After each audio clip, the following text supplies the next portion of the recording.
Mike Mitchell, the director of Kung Fu Panda 4, has sparked excitement and speculation by hinting at the development of a fifth installment. According to Mitchell, Po's journey is far from over and we won't have to endure another 8-year wait between movies. Instead, he suggested that Kung Fu Panda 5 could arrive approximately 3 years after the release of the fourth, setting the potential premiere around 2027. However, we hoping for a quicker follow-up may need to temper their expectations, as DreamWorks already has Shrek 5 slated for release in 2026.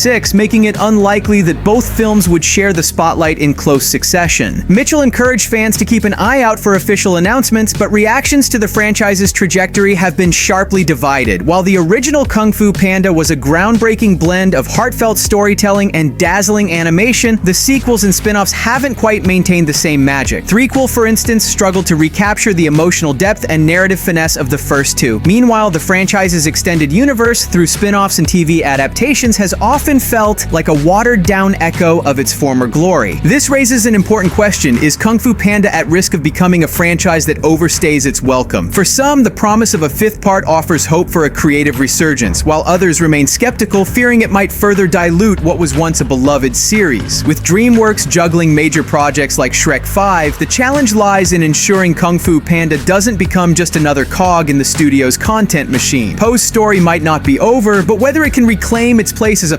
powerhouse of animated storytelling remains to be seen. When news broke about the release of a full-length fourth part, many hoped for the return of beloved characters and a triumphant revival of the franchise. Instead, what audiences got was the opposite. One of the most anticipated movies of the year ended up being a disappointment. Predictable storytelling, lackluster fight scenes, and the mishandling of iconic villains left fans frustrated. Tai Lung was at least given a few lines. Lord Shen and Kai were relegated to mere background filler. Their inclusion didn't just feel lazy, it blatantly trampled on the franchise's established lore. For DreamWorks, known for its usually meticulous attention to detail, this was an uncharacteristic blunder. The frustrations didn't stop there. The Furious 5 were shockingly reduced to a fleeting cameo during the credits. Meanwhile, key characters from earlier installments were sidelined entirely in favor of introducing a new Dragon Warrior. It was a bold move that, in theory, could have breathed new life into the series, but let's be honest, it didn't work. Instead of breathing new life into the franchise, Kung Fu Panda 4 feels more like the nail in its coffin. Even the idea of Tigress stepping up as the new Dragon Warrior would have been a far more natural progression. Her character is already deeply rooted in the series, and her arc has resonated with fans over the years. Choosing to introduce a completely new protagonist who feels disconnected from the franchise's foundation smacks of a desperate attempt to cash in on nostalgia without offering meaningful storytelling. It's a hollow gesture wrapped in the guise of fan service. While Kung Fu Panda 4 isn't the weakest DreamWorks movie has churned out recently, it still pales in comparison to the trilogy. Some would argue the franchise should have gracefully ended with its third installment, yet Mike Mitchell doesn't share this sentiment. Director remains optimistic about the future of the series, insisting that the industry is always evolving. He has even teased plans for a fifth part, suggesting it could premiere as early as 2027. If it gets the green light, Mitchell promises to put the Furious 5 back in the spotlight, deliver more thrilling action sequences, and explore new, exciting settings to re-engage audiences. For all its flaws, Kung Fu Panda 4 still managed to rake in nearly $540 million worldwide on a relatively modest $85 million budget. With numbers like these, it's almost a foregone conclusion that DreamWorks will push forward with another sequel. After all, in Hollywood, money speaks louder than critical or fan sentiment. So while the future of the franchise feels precarious, it's not entirely out of the fight just yet. Whether Kung Fu Panda can claw its way back to greatness remains to be seen. Stay tuned.